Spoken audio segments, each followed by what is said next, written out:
دوستو، خداوند کا کلام آپ تک پہنچا ہے۔ پلیز لائک اور شیئر لازمی کیجیے۔ God bless you. اعمال 9واں باب۔ اور ساؤل جو ابھی تک خداوند کے شاگردوں کے دھمکانے اور قتل کی دھن میں تھا، سردار کاہن کے پاس گیا اور اس سے دمشق کے عبادت خانوں کے لیے اس مضمون کے خط مانگے کہ جن کو وہ اس طریق پر پائے، خواہ مرد خواہ عورت، ان کو باندھ کر یروشلم میں لائے۔ جب وہ سفر کرتے کرتے دمشق کے نزدیک پہنچا تو ایسا ہوا کہ یکایک آسمان سے ایک نور اس کے گرتا گرد آ چمکا اور وہ زمین پر گر پڑا، اور یہ آواز سنی کہ اے ساؤل، اے ساؤل، تو مجھے کیوں ستاتا ہے؟ اس نے پوچھا، اے خداوند تو کون ہے؟ اس نے کہا، میں یسوع ہوں جسے تو ستاتا ہے، مگر اٹھ، شہر میں جا، اور جو تجھے کرنا چاہیے وہ تجھ سے کہا جائے گا۔ جو آدمی اس کے ہمراہ تھے وہ خاموش کھڑے رہ گئے، کیونکہ آواز تو سنتے تھے مگر کسی کو دیکھتے نہ تھے۔ اور ساؤل زمین پر سے اٹھا، لیکن جب آنکھیں کھولی تو اس کو کچھ دکھائی نہ دیا۔ لوگ اس کا ہاتھ پکڑ کر دمشق میں لے گئے، اور وہ 3 دن تک نہ دیکھ سکا اور نہ اس نے کھایا پیا۔ دمشق میں حنانیہ نام ایک شاگرد تھا۔ اس نے خداوند سے رویا میں کہا کہ اے حنانیہ۔ اس نے کہا، اے خداوند، میں حاضر ہوں۔ خداوند نے اس سے کہا، اٹھ، اس کوچہ میں جا جو سیدھا کہلاتا ہے، اور یہودا کے گھر میں ساؤل نام ترسی کو پوچھ لے، کیونکہ دیکھ وہ دعا کر رہا ہے۔ اور اس نے حنانیہ نام ایک آدمی کو اندر آتے اور اپنے اوپر ہاتھ رکھتے دیکھا ہے، تاکہ پھر بھی نہ ہو۔ حنانیہ نے جواب دیا کہ اے خداوند، میں نے بہت لوگوں سے اس شخص کا ذکر سنا ہے کہ اس نے یروشلم میں تیرے مقدسوں کے ساتھ کیسی کیسی برائیاں کی ہیں، اور یہاں اس کو سردار کاہنوں کی طرف سے اختیار ملا ہے کہ جو لوگ تیرا نام لیتے ہیں ان سب کو باندھ لے۔ مگر خداوند نے اس سے کہا کہ تو جا، کیونکہ یہ قوموں اور بادشاہوں اور بنی اسرائیل پر میرا نام ظاہر کرنے کا میرا چنا ہوا وسیلہ ہے، اور میں اسے جتا دوں گا کہ اسے میرے نام کی خاطر کس قدر دکھ اٹھانا پڑے گا۔ پس حنانیہ جا کر اس گھر میں داخل ہوا اور اپنے ہاتھ اس پر رکھ کر کہا، اے بھائی ساؤل، خداوند یعنی یسوع جو تجھ پر اس راہ میں جس سے تو آیا ظاہر ہوا تھا، اسی نے مجھے بھیجا ہے کہ تو بینائی پائے اور روح القدس سے بھر جائے۔ اور فوراً اس کی آنکھوں سے چھلکے گرے اور وہ بینا ہو گیا، اور اٹھ کر بپتسمہ لیا۔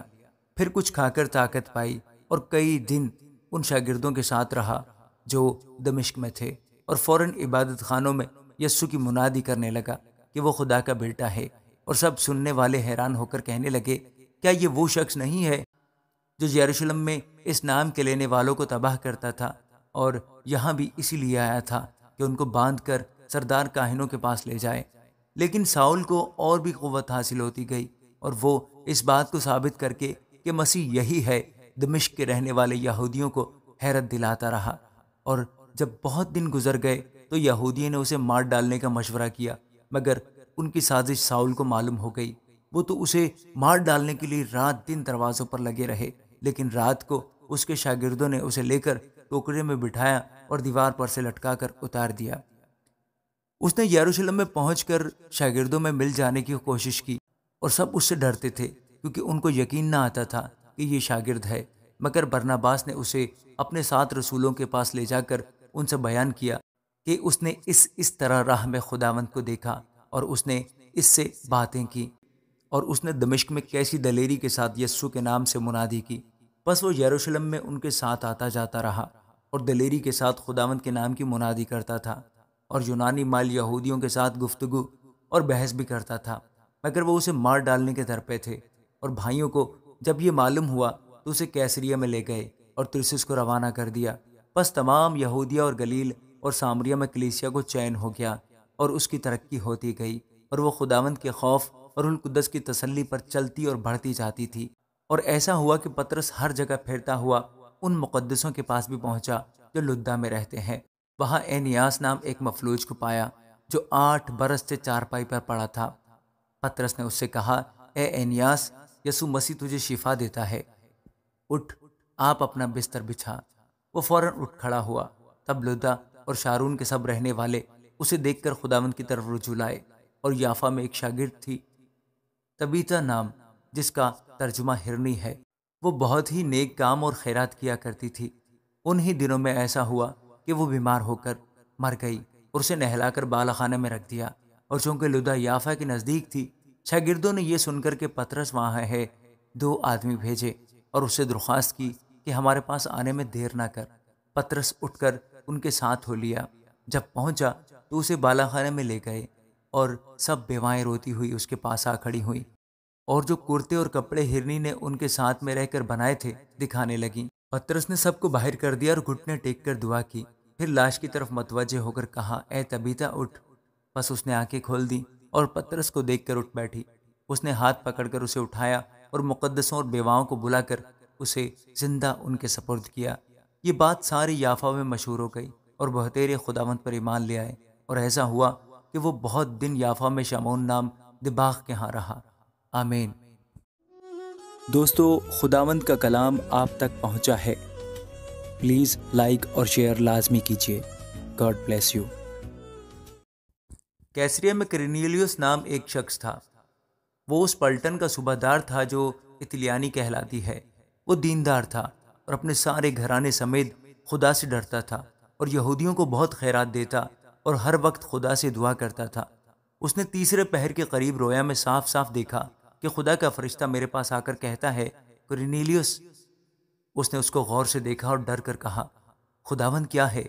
اس نے اس سے کہا، تیری دعائیں اور تیری خیرات یادگاری کے لیے خدا کے حضور پہنچی۔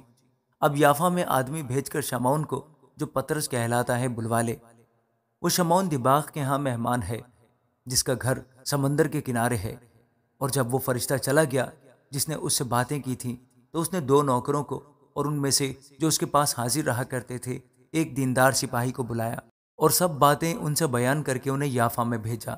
دوسرے دن جب وہ راہ میں تھے اور شہر کے نزدیک پہنچے تو پطرس دوپہر کے قریب کوٹھے پر دعا کرنے کو چڑھا اور اسے بھوک لگی اور کچھ کھانا چاہتا تھا، لیکن جب لوگ تیار کر رہے تھے تو اس پر بے خودی چھا گئی، اور اس نے دیکھا کہ آسمان کھل گیا اور ایک چیز بڑی چادر کی مانند چاروں کونوں سے لٹکتی ہوئی زمین کی طرف اتر رہی ہے، جس میں زمین کے سب قسم کے چوپائے اور کیڑے مکوڑے اور ہوا کے پرندے ہیں۔ اور اسے ایک آواز آئی کہ اے پطرس اٹھ، ذبح کر اور کھا۔ مگر پطرس نے کہا، اے خداوند، ہرگز نہیں، کیونکہ میں نے کبھی کوئی حرام یا ناپاک چیز نہیں کھائی۔ پھر دوسری بار اسے آواز آئی کہ جن کو خدا نے پاک ٹھہرایا ہے تو انہیں حرام نہ کہہ۔ 3 بار ایسا ہی ہوا، اور فی الفور وہ چیز آسمان پر اٹھا لی گئی۔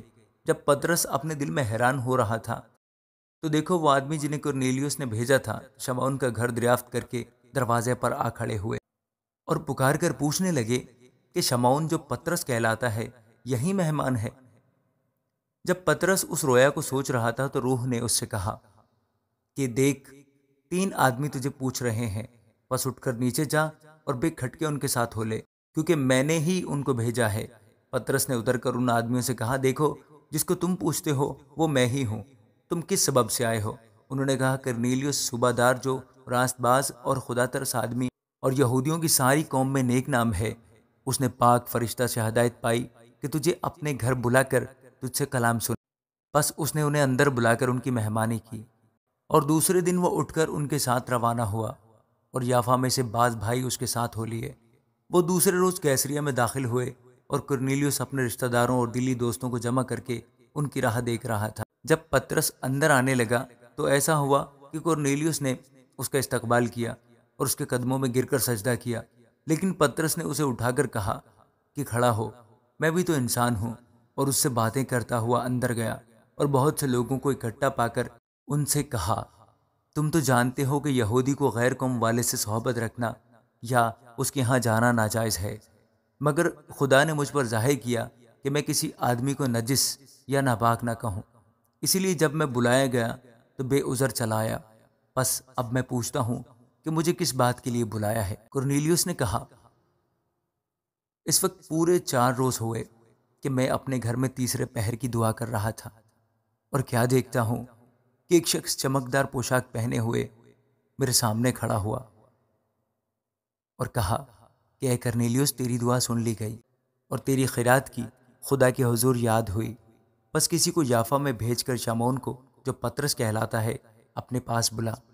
وہ سمندر کے کنارے شمعون دباغ کے گھر میں مہمان ہے۔ بس اسی دم میں نے تیرے پاس آدمی بھیجے اور تو نے خوب کیا جو آ گیا۔ اب ہم سب خدا کے حضور حاضر ہیں تاکہ جو کچھ خداوند نے تجھ سے فرمایا ہے اسے سنے۔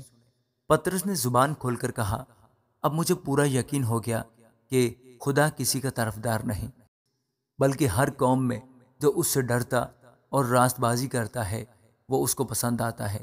جو کلام اس نے بنی اسرائیل کے پاس بھیجا جبکہ یسوع مسیح کی معرفت جو سب کا خداوند ہے صلح کی خوشخبری تھی، اس بات کو تم جانتے ہو جو یوحنا کے بپتسمہ کی منادی کے بعد گلیل سے شروع ہو کر تمام یہودیہ میں مشہور ہو گئی، کہ خدا نے یسوع ناصری کو روح القدس اور قدرت سے کس طرح مسح کیا۔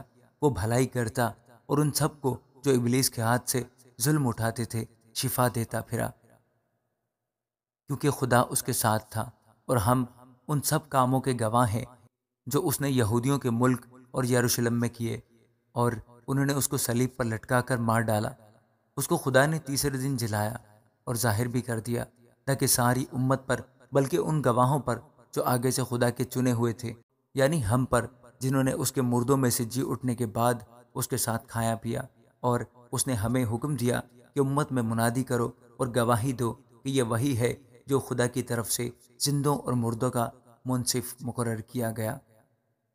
اس شخص کی سب نبی گواہی دیتے ہیں کہ جو کوئی اس پر ایمان لائے گا اس کے نام سے گناہوں کی معافی حاصل کرے گا۔